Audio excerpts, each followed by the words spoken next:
Welcome back, folks. As we're nearing the end of our cybersecurity series, we'll be addressing the high-level skills that set top cybersecurity engineers apart from the rest.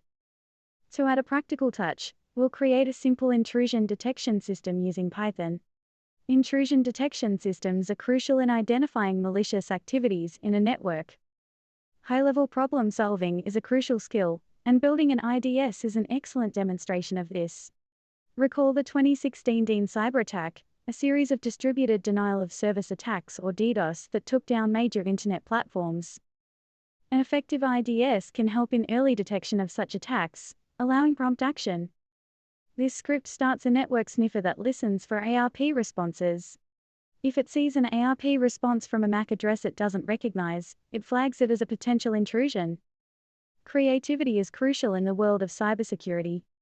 This simple IDS is just a starting point, and top cybersecurity engineers would need to think creatively to improve its efficiency, possibly integrating AI techniques for anomaly detection, or tuning it to detect a wider range of threats.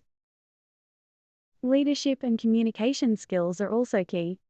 Engineers often need to guide their teams through complex problem-solving tasks, like improving our simple IDS. Remember, communicating these solutions to non-technical colleagues is equally crucial. Lastly, the desire to continually learn and adapt is a must. As Bruce Schneier put it, security is a process, not a product. This script represents just one process of many in maintaining security and must be adapted and improved continuously to stay effective.